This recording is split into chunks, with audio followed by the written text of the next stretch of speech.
Hi, everybody. Welcome to our Africa PHE quarterly webinar. My name is Smita Gates, and before we start, I just wanted to talk to you about a couple of quick logistical notes.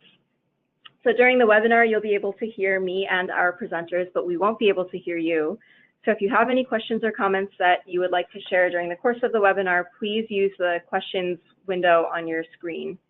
And we'll be using the second half of the webinar to answer your questions, and you can start asking them or sharing your comments at any point. Also, there are a couple of resources and handouts from our guest speakers, which you can reference from the handouts window. So these include the full reports that today's webinar is based on, along with a short PHE brief. And then we're also including 2 publications from the Health Policy Project on family planning and food security and family planning and nutrition. And finally, we have a handout of PHE resources and ways that you can stay engaged with the PHE community. So I hope you'll download that as well. And finally, I wanted to let everybody know that the webinar will be recorded and it will be posted to the PRB and PACE project websites. And we'll also be sharing it through the Africa PHE newsletter. So now that that is out of the way, my name is Smita Gates and I am a policy analyst at Population Reference Bureau in Washington, D.C. I'm joined today by 2 guest speakers who I'll be introducing shortly, Nathalie Simoneau of the World Wildlife Fund and Jamil Mandima of the African Wildlife Foundation. And our topic today is about integrated development approaches and their links to food security and nutrition. So this webinar is part of the PACE project, which stands for Policy, Advocacy, and Communication Enhanced for Population and Reproductive Health. The Africa PHE quarterly webinars like this one are one way that the PACE project seeks to support the PHE community of practice and increase commitment for multi-sectoral approaches that integrate population health, environment, and other sectors. As a reminder, you can stay engaged with the Africa PHE community in a couple of ways. You can sign up for the Africa PHE monthly newsletter, which is emailed to a mailing list towards the end of each month. And to sign up for that, you can email us at africaphe@prb.org. And there's also links and samples in the handout. We also have the Africa PHE Twitter account. And finally, we host webinars like this one. And now I would like to introduce our guest speakers. Jamil Mandima is a Director for Program Design and Partner Relations at the African Wildlife Foundation.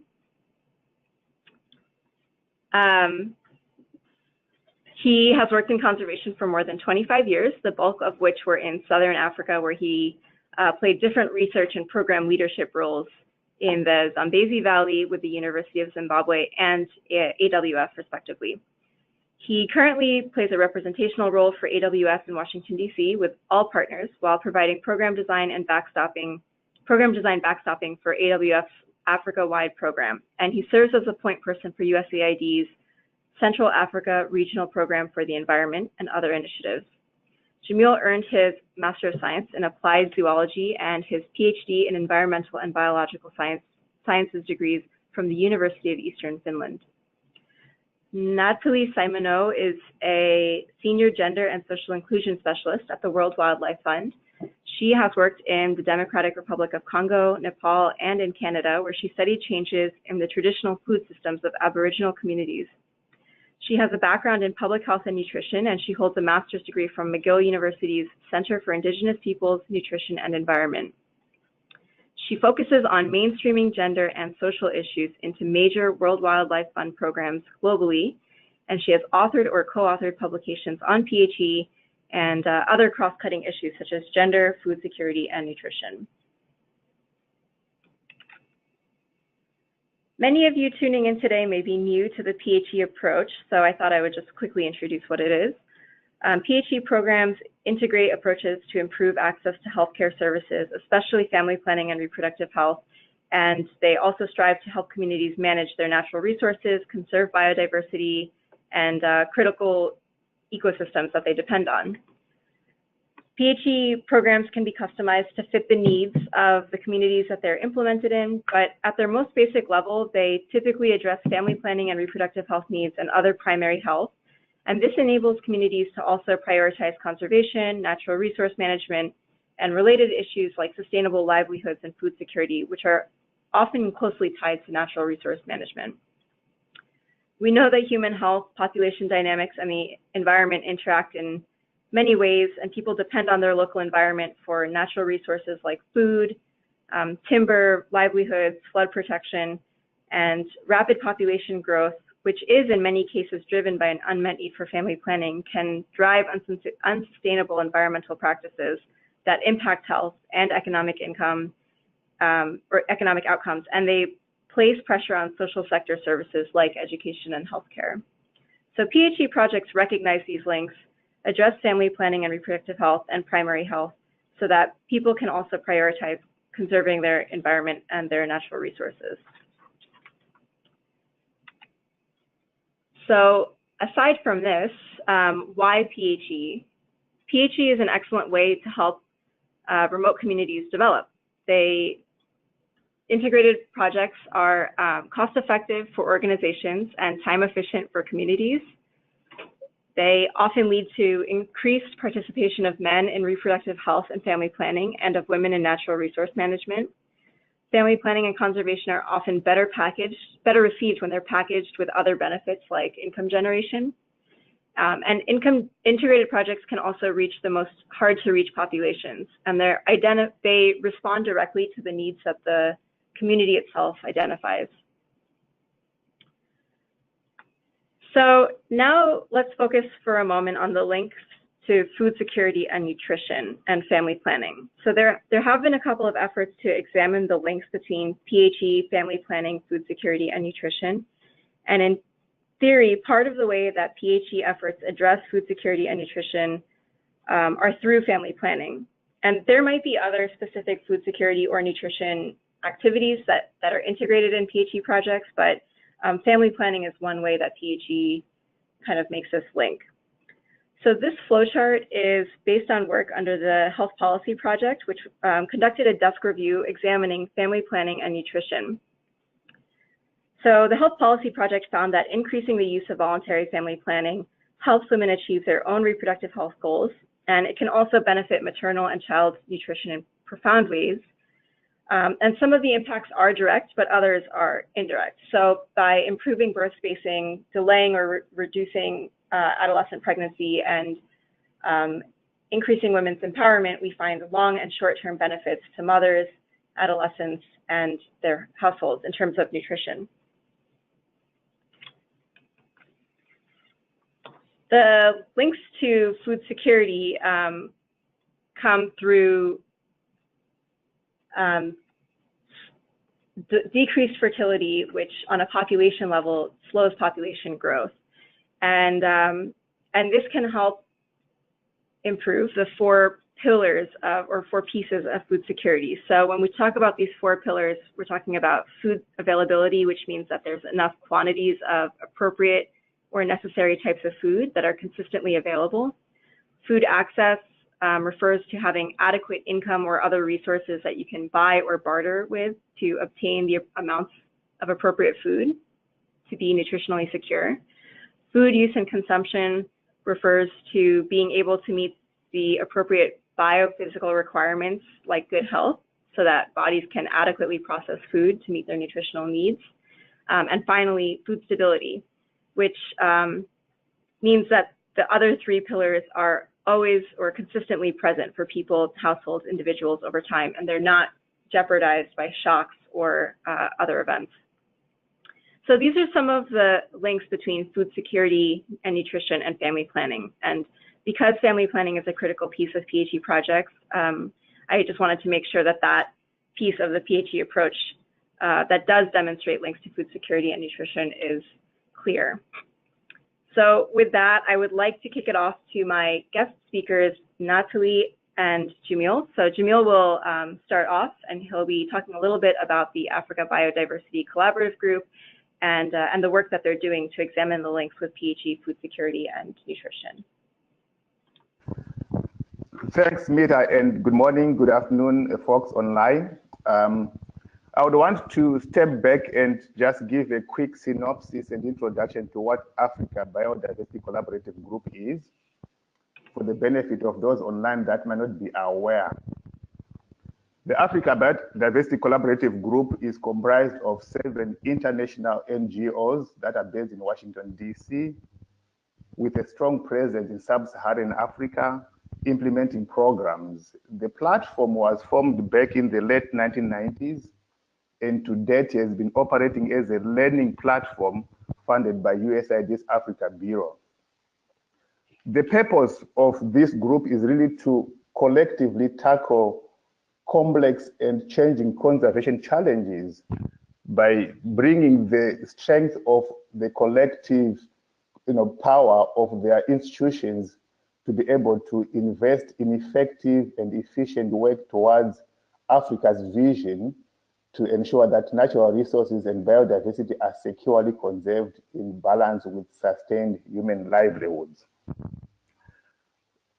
The groups work essentially on the premise of what is called the DAR vision, which per its name was a vision agreed upon by partners in Africa and the ABCG members, that by 2025, environmental degradation and biodiversity loss in Africa should be significantly slowed, and that people and nature should be adapted to climate change, and species and ecosystem services are providing a foundation for human welfare in a society committed to sustainable economic development.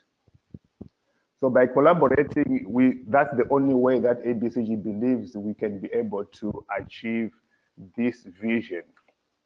Now, to be able to achieve the vision, we focus on 3 main strategies. The first one being to prioritize. Definitely, Africa is big, the issues are many. So we endeavor to mainstream biodiversity conservation in human well-being and development agenda. I think the key issue is not to really look at these issues of conservation and development as separate silos. Then secondly, we look at promotion of best practices among practitioners. The idea of getting together as a collaborative is to ensure that we work together, we share lessons, we don't reinvent the wheel, we don't duplicate. Thirdly, and also reinforcing number 2, is to partner with the idea of strengthening the role of social and development institutions in biodiversity conservation. I think on this one, the idea is to say, let us not dissociate ourselves as a conservation community from the development agencies, but rather work together to ensure the collective attainment of social and development goals.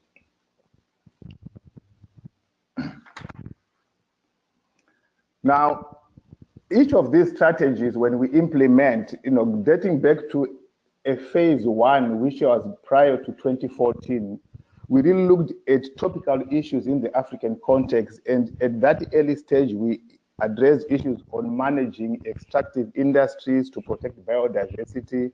That relates to issues of mining, issues of oil and gas extraction.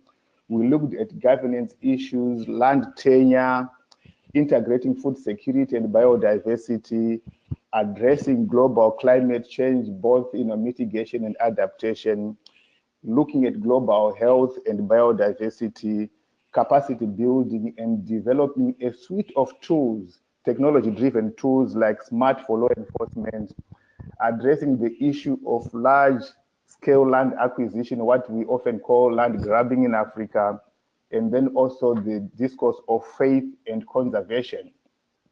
So you see, I just went through a very long list of issues we tackled in the phase 1, which was from the late 90s to 2014. Then phase 2, which is our current phase, we decided to streamline the issues we were focusing on and zeroed to 4 particular ones.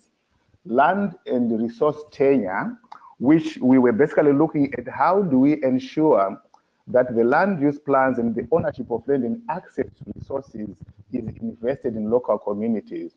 2, we looked at land use management. How do we ensure that there is a way of undertaking smart conservation planning, which incorporates some of the scenarios around which the land is being used, whether it's climate change, whether it's land use, some of the plans on the ground, so that it is relevant and appropriate and contemporary. Thirdly, we're looking at what we are calling managing global change impacts on biodiversity. And that particular theme is looking at analyzing information on human responses to climate change. What are the coping strategies? And how can we then identify ecosystem-based adaptation strategies that are appropriate for the context? And fourthly, which is part of the subject of this webinar, global health linkages to biodiversity, where we are particularly focused on water and sanitation and hygiene, as well as population, health, and environment. A fifth category under this phase is focusing on what we call emerging issues. And the idea under this is really to say, as we implement during the program phase, we should be responsive, timely, to new and growing threats that may happen during the tenure of a program, rather than wait until a phase is ended. So we engage local partners that alert us of what's happening in Africa, and then we respond quickly.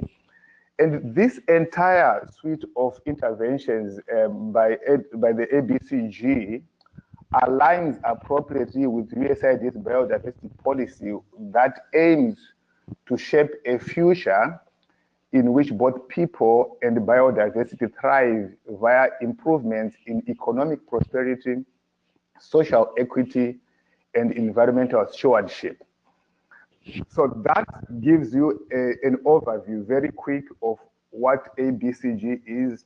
And I think a point to note there is, yes, we are talking about population health and environment because it is cross-cutting, but we do invest in other thematic areas. So out of interest, we will refer you later on at the end to our contact details, so you can also follow some of those themes. Now, going back to the global health linkages to biodiversity conservation, and in particular PHE, we have in our work over the years recognized that, in fact, there is a lot happening in terms of the overlap between what people do.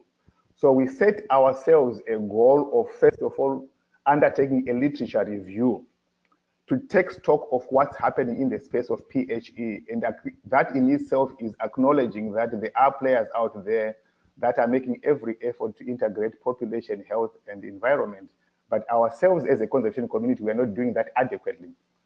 And then, informed by that literature review, we have set a goal to pilot integrated PHE approaches, where in 2 geographical areas are really aligned with where some of the ABCG members leading this have got larger programs in Western Tanzania and in Southeastern Cameroon. And the idea there is to say, let's test how we can improve biodiversity conservation and human well-being by combining actions that reduce deforestation, improve food and nutrition security, as well as conserve watersheds.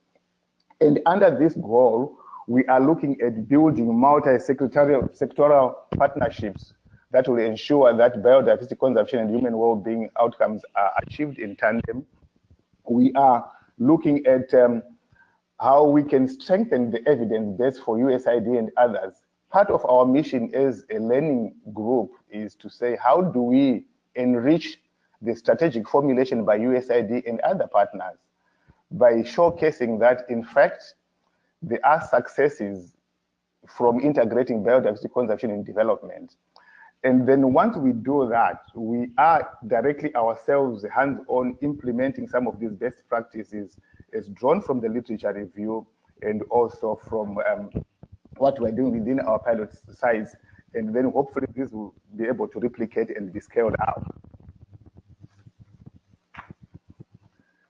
Now, the context for why we felt it is important to do this thing is simply that we know that several ad hoc assessments have pointed to better returns from improved integration of human health and biodiversity conservation outcomes.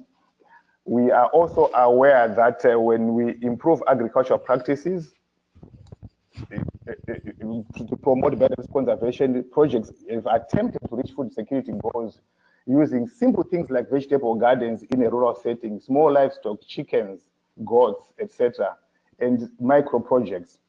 So the idea for ABCG was to say, how do we ensure that we can do this by mainstreaming and institutionalizing this whole process of PHE in our programming?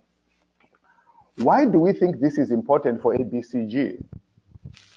Why PHE is of interest to ABCG? Really, the idea is to, population in Africa is increasing, we know that. I think assessment by PRB already back in 2014 pointed to a doubling of the population in Africa from 1.1 billion to 2.4 billion by 2050. There is competition for land, and the expansion of agriculture is a reality in Africa now. The African Union is charted on an agenda that is looking at growth corridors, agriculture expansion. The Southern Agriculture Growth Corridor in Tanzania is one case. And for that to happen without necessarily damaging the ecosystems, the environment, peace, as populations are increasing and health needs to be addressed, PHE is the key.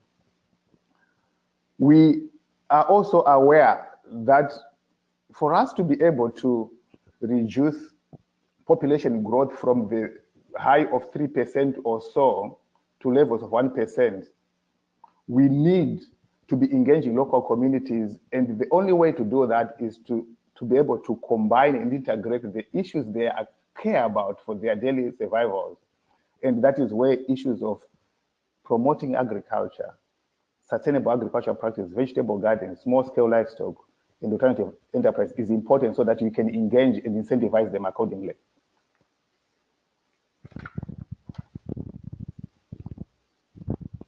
Move on. Now, so to be able to do that, we have a couple of points that ABCG is doing. And the first one being a key pillar as far as we are concerned to address now the cross-cutting mission is to mainstream biodiversity conservation in human well-being and development agenda. And then to find solutions for the current challenges the world, I just went through now the issues of population growth. So the entire world is going through issues of nature conservation and human well-being seemingly to be competing and threatening each other, where there is the whole community pushing for conservation, and of course there is population growing and consumption habits. So we're looking at how we can find solutions to deal with those challenges.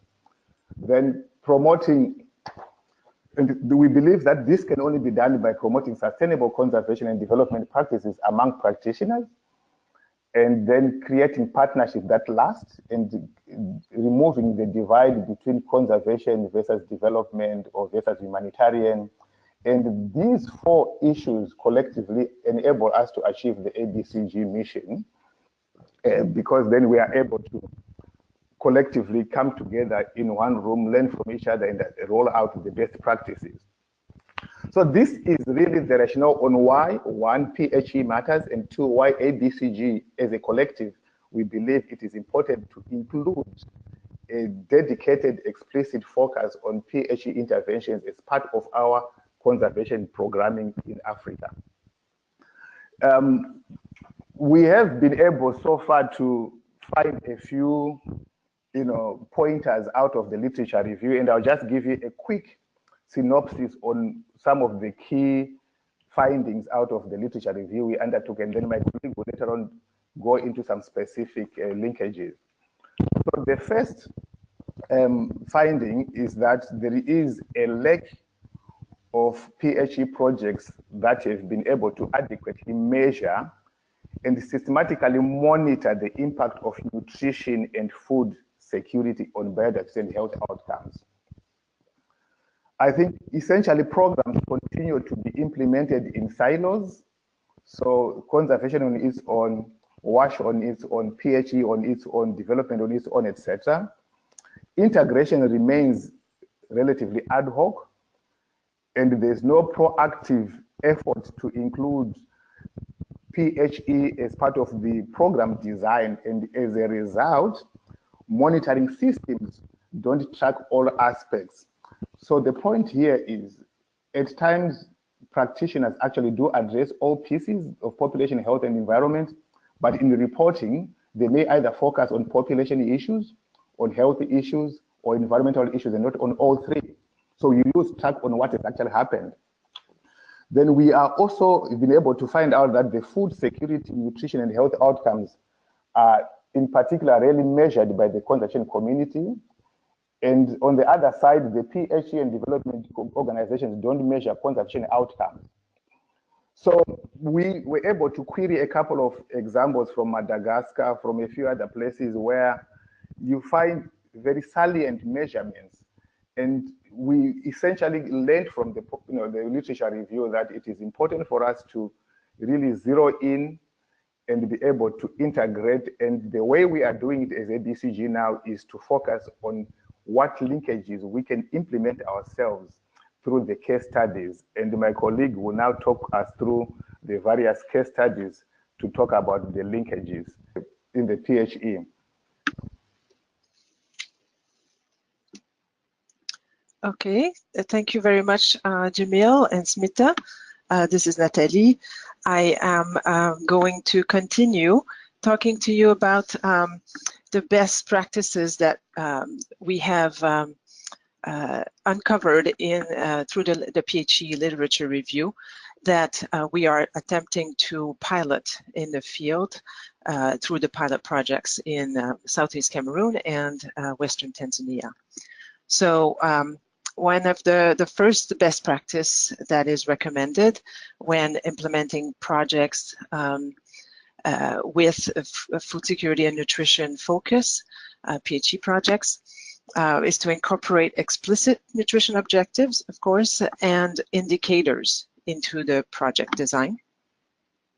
Next is to assess the local level context to design activities that address local priorities, not to assume that coming in with a pre-made ideas of how these projects will be run is not the best way to start a project. You have to assess the local context, basically. Next, to incorporate WASH, or water, sanitation, and hygiene, into nutrition and food security programs to enhance health and nutrition outcomes. They are highly interlinked.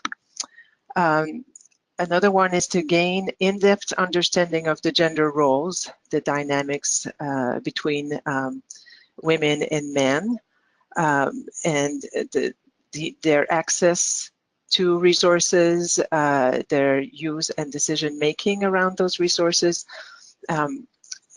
especially when you design PHE programs, in all PHE programs, but even more so when you have the sectors of nutrition, food security, agriculture, because as we know, women are highly involved in these sectors. And the last best practice that we have discovered through the literature review is to recognize and respect local knowledge of women and men and most marginalized groups, because often we work with indigenous groups, and they are often marginalized groups in the areas where we work, and they depend heavily on natural resources for their survival. Next slide. So as we have seen earlier, described by Smita and described also by Jamil, there are strong linkages between agriculture, food security, nutrition, family planning in PHE projects. And the next few slides will give you a little bit more information about how this is done on the ground in the pilot projects, and how these elements are all very much linked.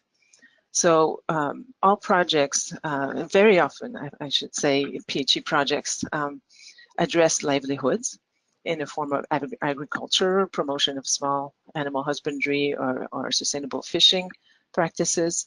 For this ABCG pilot projects, we are focusing more on sustainable agriculture.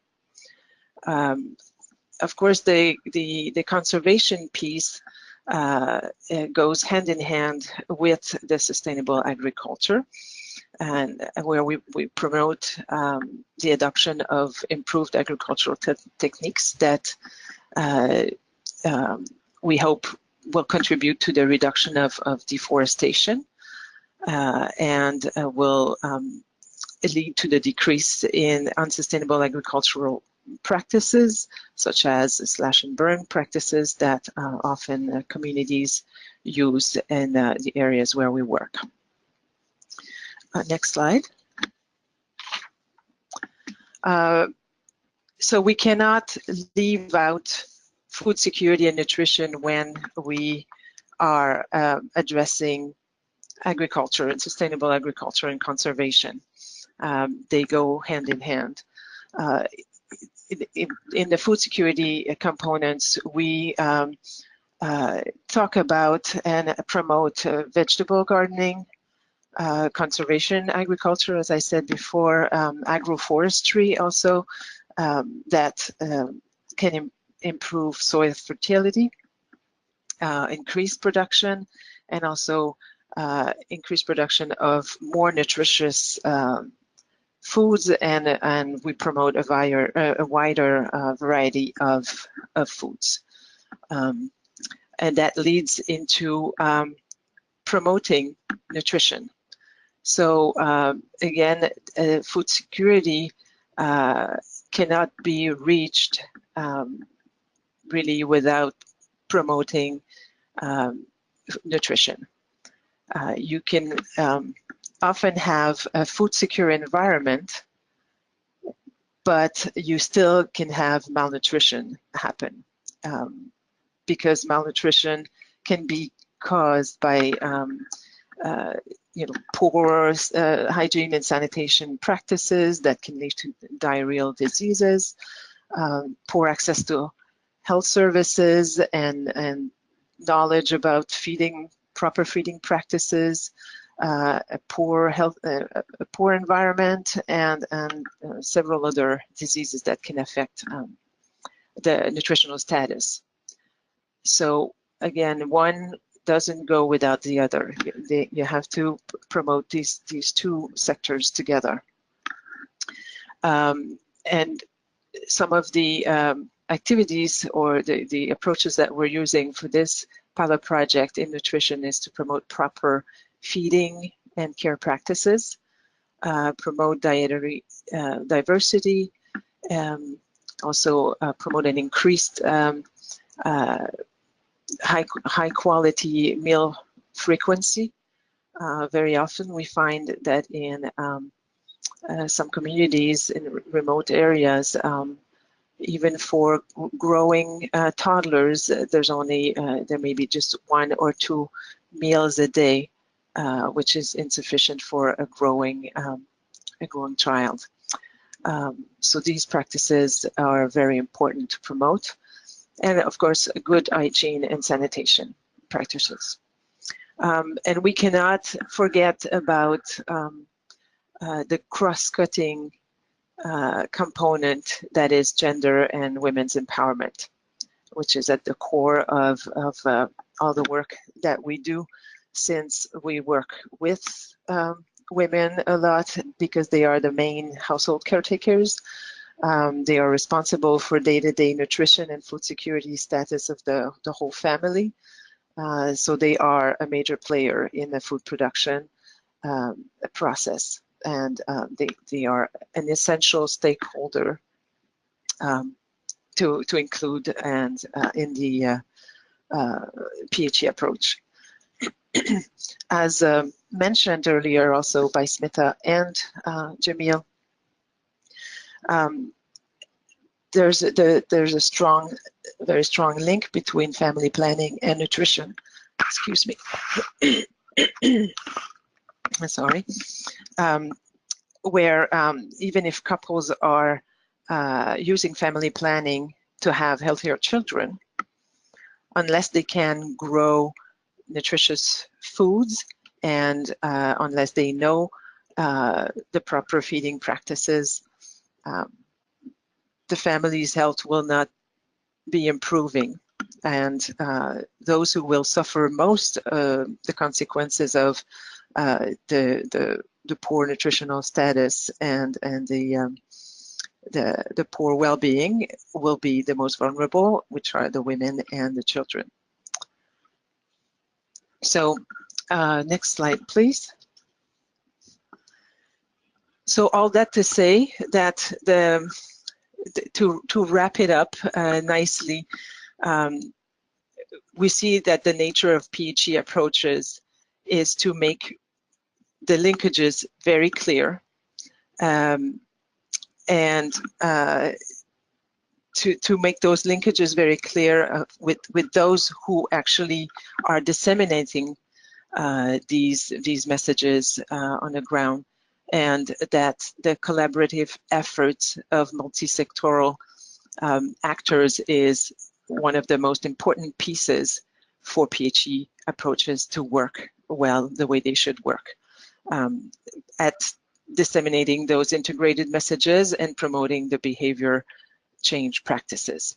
If all the players, all the different sectors come together and understand each other's synergy between their sectors and understand the value of each sector, that's when the integration piece really works well to the benefit of the communities that receive those services. Next slide. So the next few slides are relating to some of the activities that are being implemented in the two pilot project sites.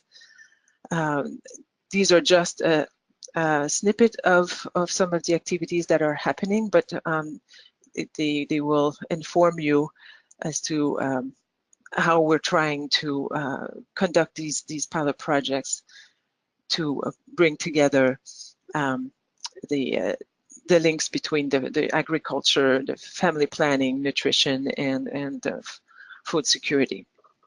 So in the Southeast Cameroon site, some of the activities that are being implemented are training of health and environment scouts, who are similar to village volunteers, village health and environment volunteers, and school clubs. Local NGOs also are being trained on PHE messaging and practices, and of course government partners that we work really closely with. As I just said, we work collaboratively with local partners, civil society organizations, local NGOs, and the government ministries such as the environment, the forest and water ministries, Ministry of Education, the health ministries, and agriculture ministries. Campaigns are conducted on integrated PHE messaging, of course, and best practices. So that includes campaigns on sustainable agriculture and demonstration on agricultural techniques, nutrition, food security, water, hygiene and sanitation, family planning, reproductive health, and natural resource management. And lastly, the project provides technical support to communities to help them engage in kitchen gardening, and also give them some capacity building on proper feeding practices through food preparation and demonstration, the use of improved agricultural methods and small animal husbandry like poultry, for example, and so on. Next slide. Now we're moving to the other pilot project site in Western Tanzania, implemented by the Nature Conservancy, another ABCG partner. They have been collecting baseline information on socioeconomic data to categorize model households. They are using this approach, which is an integrated approach of having a series of criteria for households to become model households. So they have to exhibit certain criteria to be categorized as a model household. They conduct training on PHE for selected model households representatives, facilitate training of trainers for the community change agents, and to support also selected model households. They promote alternative, environmentally friendly livelihood activities and enhance food security for the model households. Next. We have another partner working in Western Tanzania in collaboration with the Nature Conservancy, and this is the Jane Goodall Institute. Some of their activities are to facilitate the establishment of the Western Zone of the PHE network in Tanzania, to build the capacity of the key decision makers, the donors in the area, and the NGO partners working in the project. They provide sensitization and education on PHE for the organizations they work with and for district leadership, so that everybody understands the PHE approach. And they have done also some knowledge exchange and learning visits. They have promoted those for the members of the PHE network, and for the community health volunteers in the project area. Next. So here is a non-exhaustive list of some of the indicators, the type of indicators that we have decided to use for the pilot projects, so that we can actually try to see what are the best ways to measure the linkages and the impacts of integrating food security and nutrition and agriculture into PHE projects. I'm naming a few here. We are using some indicators relating to dietary diversity and frequency of meal consumption. Of course, determinants of food insecurity in the project area, measuring food security levels at the household level, the knowledge and the uptake of best practices in sustainable agriculture, food and nutrition, knowledge and use of modern family planning methods, also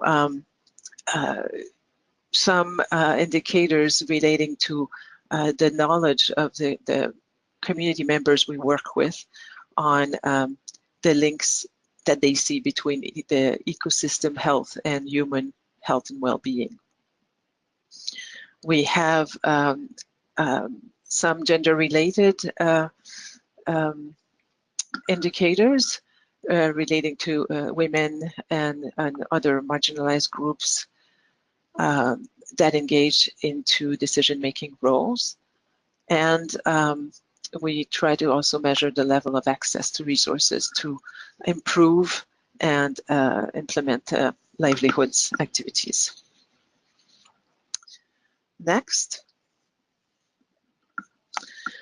So through the literature review findings and also through the pilot project implementation to date, we have a few recommendations to make for government stakeholders and other stakeholders as well. One would be to develop, when governments develop their national plans of action, we would recommend to allow for implementation of cross-sectoral program designs. As Jamil mentioned earlier, it's too often governments and donors and so on want to address sectors individually and tend to work mostly or promote the work in silos. And we are wanting to promote the cross-sectoral program design instead. And to balance interventions that holistically address the key drivers in sustainable development, which are key to the PHE approach. Other recommendations that we have found more for this time for donors and other stakeholders to encourage funding of integrated programs, as I just said in the other slide, for transformational and all-around lasting impacts that improve human well-being and conservation at the same time. To require mandatory systematic monitoring and evaluation that measure the impact of nutrition and food security on biodiversity and health outcomes.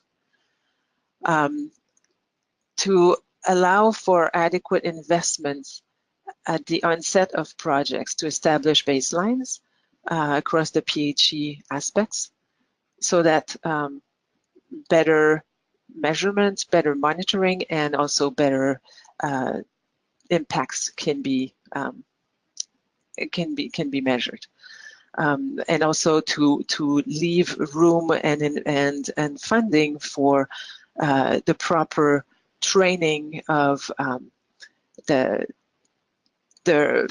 multiple actors that usually implement integrated programs like PHE projects. And commit to long-term program cycles of up to 10 years, and use funding vehicles that are not limited to sectoral silos, as said before, but rather to allow integrated programming. The tendency is to have short-term projects, 3 to 5 years, sometimes less than 3 to 5 years. So,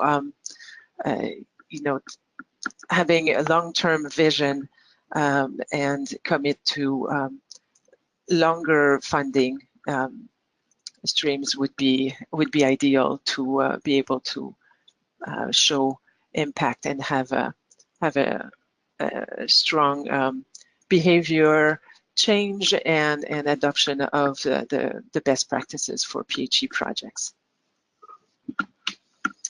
And so lastly, would like to give you an idea of what the third year of project is going to look like, what are our next steps in the ABCG project. We will definitely continue to implement the pilot projects into the third year. And we have started the third year already in October, and to finalize the implementation. Throughout the project, we have also identified and will continue to identify and compile all the lessons learned of these pilot project implementation, and also to have good inline data collection to identify the changes in knowledge and practices and into the process, the processes included in the PHE pilot projects. Although these pilot projects are short term, they weren't meant to be exhaustive, but rather focusing on a few aspects, as we mentioned. The idea of collecting the lessons learned will be very beneficial to then share the results, these lessons, and the recommendations that we have found in those pilot projects that we will be able to share through publications and also through an organized workshop with PHE stakeholders, PHE practitioners, decision makers in the field of conservation and development, so that we can exchange on these findings and also develop some of the next steps as to what are we going to do after these pilot projects moving forward. So thank you very much for your attention, and if you are interested in visiting and contacting ABCG, you can do so through the website at www.abcg.org. You can join the list serve also to receive announcements and also invitations to webinars of all sorts through ABCG. You can follow ABCG on Twitter, Facebook, and LinkedIn. Thank you very much. Great. So with that, we have a couple of really good questions that have come in. So we have a few minutes to get to those. One question that I wanted to get to is somebody asked, what might be some of the low-hanging or easier opportunities for PHE integration in Africa? So I'm not sure, Jamil, Natalie, I'm not sure who wants to take this on. Thank you. I'll give it a quick go. I realize time is gone. So one, Africa is in a modernization trajectory. They have already defined economic development corridors. They've already defined agriculture growth corridors. The African Union is in Agenda 2063 vision. So the fact that ABCG is already collaborating and identifying partners on the ground, it's timely for us to engage African policymakers at this juncture to ensure that the money they put in would be able to invest in integrated PHE approaches. Great. So Natalie, we have a question that I think you might be able to answer. So somebody asked, according to the literature reviews and the pilot projects, have you seen any success factors on integrating WASH into nutrition and food security in a way that enhances food security or health or nutrition outcomes? Yes, absolutely. We didn't really get into that aspect of the PHE pilot projects today because there's just no time, but definitely the linkages between WASH and nutrition and food security in the PHE projects are definitely present. We have seen them. We are actually integrating the WASH aspects into the PHE projects. Like I said, we didn't really touch on that much today, but sanitation, hygiene is an essential part of nutrition for best nutrition outcomes, and also water aspects is also a very important aspect of food security. So definitely we are working on these components in our projects. And then we have another question on, so will you be monitoring and documenting the process of integration in the pilots, meaning looking at what you need to bring all of these sectors together in a way that kind of brings results above and beyond the final outcome? This is the goal. One of the goals is because we have noticed in the literature that there is a lack of systematic measurements or measuring of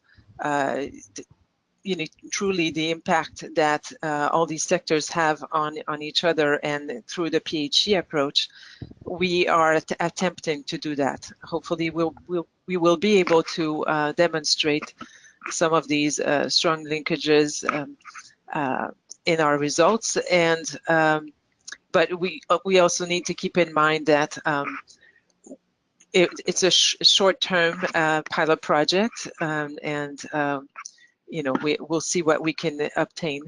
But this is a goal of the ABCG PHE project. Thank you.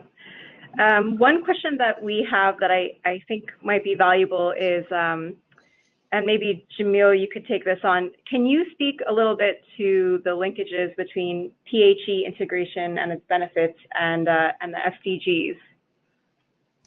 So thank you, and I think it's great because it's important to align with Sustainable Development Goals. The majority, if not all, the Sub-Saharan Africa are signatories to the SDGs. They've made commitments, and oftentimes they are not able to meet their targets as a result of failure to integrate. And what we are saying is the bulk and the core of SDGs is about poverty alleviation, it's about food security, it's about nutrition improvement, it's about improvement of life on land and in the water.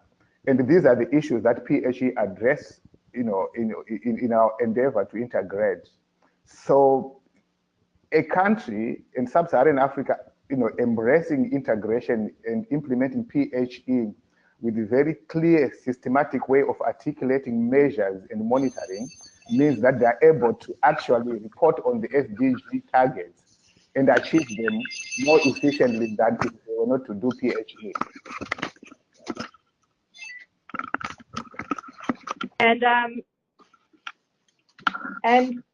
It's interesting to me that we talk a lot about PHE projects that are taking place in Eastern and Southern Africa, and so we have a question that came in about some of the efforts to scale up the activities to other parts of Africa. So you spoke a little bit about Cameroon, Tanzania.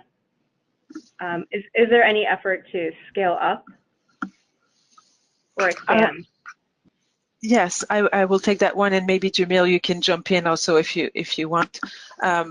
So the idea of choosing these two sites were to have different sites in different areas of Africa, but also to be able to pilot these approaches in areas where PHE projects were already happening, so that we would have we wouldn't have to start from scratch in those areas.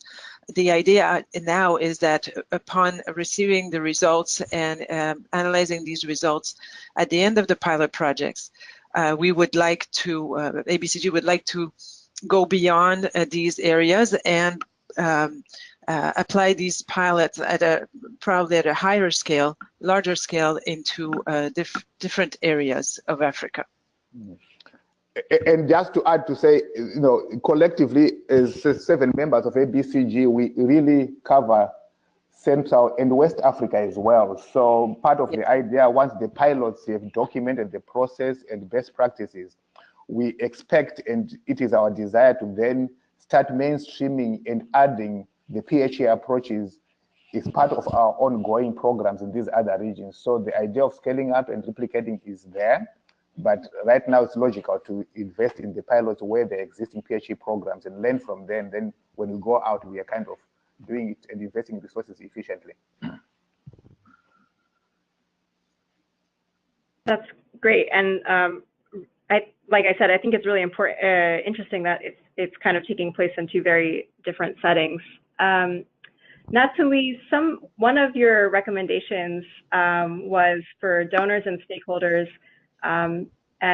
which called for greater or more long-term investments in integrated projects and activities. So that seems to have generated some interest among our viewers, and they're wondering, are you getting any indication that donors are interested in more long-term investments or more long-term projects? At this point, I think we need to look at what's happening in terms of the tendency that we're seeing with the promotion of the SDGs. There is a new, it seems like there is a new emergence of interest in trying to use the funding to fund projects that are a little bit more integrated. Maybe not to the extent of a highly integrated PHE approach, but I think there is an interest in moving towards addressing integrated sectors. And I think that interest comes out of the SDG and the SDGs and the urgency to address the major challenges of climate change and food security around the world. Aside from the maybe the lack of long-term investments, do you, both of you as working in conservation organizations, do you see any other challenges of why integration, you know, it seems to be so obvious, there's such a no-brainer the way it's discussed today. So what do you see as some of the challenges to more integration? Well, I think let's quickly, it can take a long while to describe, but I think it's just the culture of how, you know, departments or sectors are separated, and that transacts across from the donors, the way they earmark funding. And then if you go to the country level in sub-Saharan Africa, there's kind of partitioning of a fisheries department, a health department, wildlife authority, etc., which makes sense, but then they don't talk to each other often.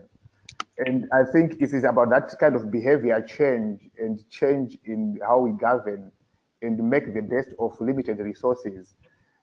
That's really, I think, the biggest challenge. But moving forward, I personally think there is a willingness to accommodate openness in teaming up across sectors, across departments, and on the donor side, I think you get a sense of this core design where they are listening to their implementing partners to communicate what works best and what can be more efficient. It will take time. It's happening slowly, but that's part of I think, the overarching barrier from my view.